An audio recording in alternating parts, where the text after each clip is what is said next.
हिंदी साहित्य में प्रगतिवाद। साहित्य सामाजिक जीवन का जीवंत प्रतिबिंब होता है। जीवन पद्धति, विचार, परंपरा, भावानुभूति में परिवर्तन के साथ साथ साहित्य में भी परिवर्तन होता रहता है।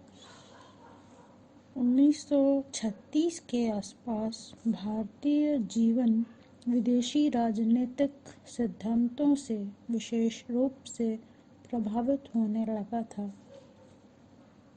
उस समय पूंजीवाद साम्राज्यवादी मानसिकता का प्रतिनिधि घोषित हो चुका था। रूस में स्थापित मार्क्सवादी व्यवस्था का प्रकाश विश्व के तमाम गिरे कुचले वर्ग में एक नई जीवनाकांक्षा उत्पन्न करने में लगा था। कहते हैं, जिस तरह से समाज में परिवर्तन होता है उसी तरह से साहित्य में भी परिवर्तन होता चलता है। यदि हम छायावाद की बात करें तो छायावाद के बाद की स्थिति के संदर्भ में पंत जी को कहना पड़ा था कि छायावाद इसलिए अधिक नहीं रह सका क्योंकि उसके पास भविष्य के लिए उपयोगी नवीन आदर्शों का प्रकाशन, नवीन भावना का सौंदर्य बोध और नवीन विचारों का रस नहीं था।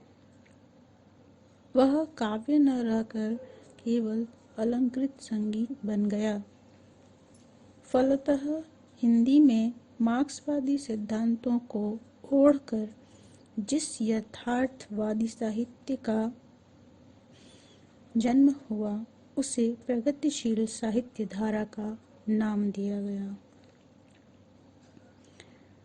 सही अर्थों में कहें तो प्रगतिवाद एक ऐसी विचारधारा है जिसमें समाज के निचले वर्ग को विशेष रूप से लिया गया, उनके अधिकार, उनके कष्ट, उनकी परेशानियां, उनकी समस्याओं को प्रस्तुत करने का प्रयास किया गया।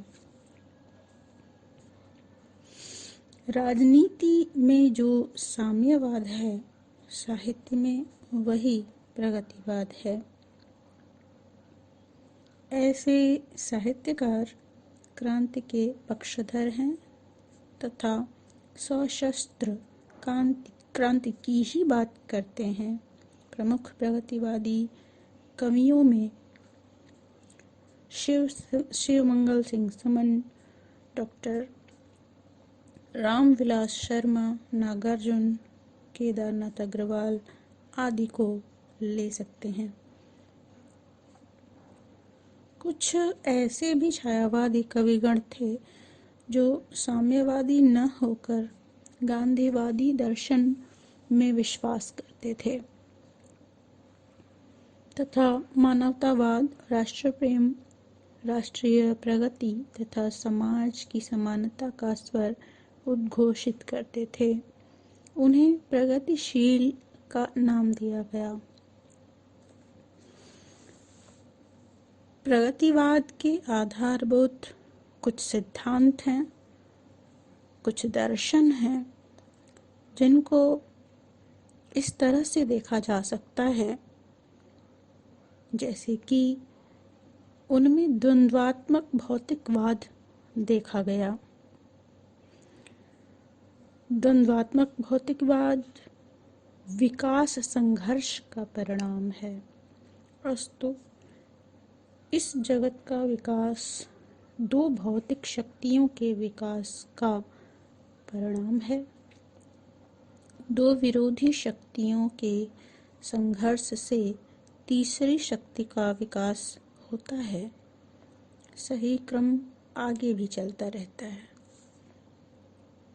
वहीं अतिरिक्त मूल्य का सिद्धांत लेकर ये चलते हैं।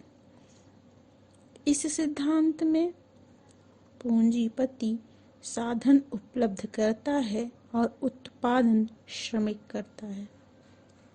नियमित दोनों का बराबर हिस्सा होना चाहिए, लेकिन पूंजीपति लाभ का अधिकांश भाग स्वयं उपभोग करना चाहता है और जो निचला तबका है, जो मजदूर वर्ग है, उन्हें शोषित किया जाता है। शोषक पूंजीपति बनता है। इसी तरह से विश्व में दो प्रकार के लोग भी होते हैं, एक शोषक और दूसरा शोषित। साम्राज्यवादी व्यवस्था इस भारतवर्ष में युगों से चली आ रही है। परंपरा को तोड़कर मजदूरों का शासन स्थापित करती है। जब शासन का उत्पादन के समस्त साधनों पर एकाधिक अधिकार रहता है। इस संदर्भ में डॉक्टर गणपति चंद्र गुप्त का कथन बताना चाहूँगी। उन्होंने कहा है कि मार्क्सवादी या प्रगतिवादी साहित्य का लक्ष्य भी साम्यवादी विचारधारा का प्रचार करना तथा शोषित वर्ग को क्रांति के लिए शोषक वर्ग के विरुद्ध उत्तेजित करना है। तात्पर्य यह है कि जो मजदूर वर्ग अपने अधिकार, अपने कर्तव्य को नहीं जानते हैं, उन्हें सचेत करना, उन्हें बताना, तभी लक्ष्य प्राप्ति संभव होगा। प्रगतिवादी साहित्य की कुछ विशेषताएं भी हैं। जैसे प्रगतिवादी साहित्य में धर्म रूढ़ियों, प्राचीन मान्यताओं का खुलकर विरोध किया गया। ये प्रगतिवादी साहित्यकार ईश्वर, संस्कृति, रूढ़ियों तथा आध्यात्मिक चेतना आदि को नहीं मानते। धर्म को अत्यधिक प्रश्रय नहीं देते। उसी तरह से मानवतावादी दृष्टिकोण को अपनाते हैं। वे कहते हैं कि जब तक समाज में उत्पीड़ित वर्ग है, उन्हें पीड़ा पहुंचती रहेगी, तब तक समाज का विकास नहीं होगा। प्रगतिवादी कवियों ने सबका निषेध किया। उत्पीड़ित वर्ग को आराध्य का स्तर प्रदान किया। जो दबे हैं, कुचले हैं, उन्हीं को स्थान देना, अपने साहित्य में स्थान देना उन्हें उचित प्रतीत होता है। उनके अनुसार यही मनुष्यता है। वे कहते हैं, आरती लिए तू किसे ढूंढता है मूर्ख, मंदिरों, राजप्रासादों में, तहखानों में। देवता कहीं सड़क पर पत्थर तोड़ रहे, देवता मिलेंगे खेतों में, खलिहानों में। दिनकर जी की ये पंक्तियाँ निश्चित रूप से मनुष्यता की बोधक हैं। प्रगतिवादी साहित्य में शोषकों के प्रति घृणा का भाव दिखाई देता है। ये प्रगतिवादी पूंजीपतियों के प्रति घृणा का भाव प्रदर्शित करते हैं। उनके अनुसार पूंजीपति घृणित, घोर स्वार्थी, कपटी, क्रूर और निर्दयी होता है। वे समाज की श्रृंखला को भंग करके अपने स्वार्थ को सिद्ध करते हैं। इसीलिए सुमित्रानंदन पंत जी को कहना पड़ा था, वे नृशंस हैं, वे जन के श्रम फल से पोषित दुहरे धनी, जो जग के भूजिन से शोषित, नर पशु ये भूभार, मनुजता जिनसे लज्जित। इसी तरह हम आगे देखें तो शोषितों के प्रति सहानुभूति का भाव देखने को मिलता है प्रगतिवादी साहित्य में।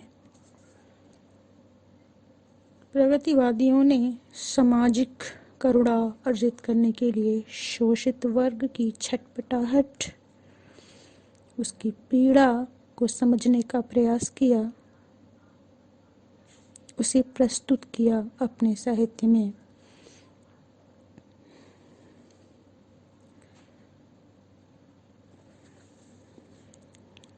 इसी के साथ ही प्रगतिवादी साहित्यकार एक ऐसे वर्ग को क्रांति के लिए आह्वान करते हैं जो सुषुप्त हैं, उस वर्गहीन समाज को जगाने का प्रयास करते हैं जो अपने अधिकारों से अपरिचित हैं।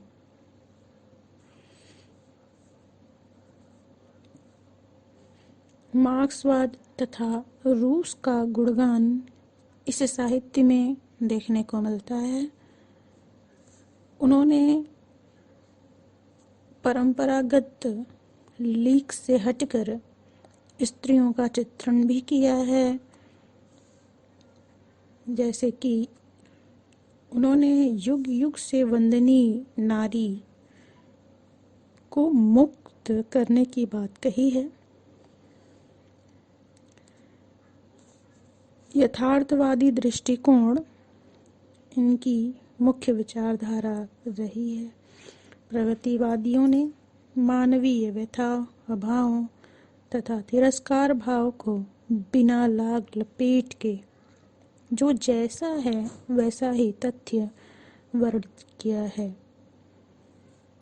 इस तरह से हम देखें तो प्रगतिवादी साहित्य अपने आप में एक अलग उपलब्धि लेकर आता है, जो साहित्य जगत को एक नई दिशा देता है।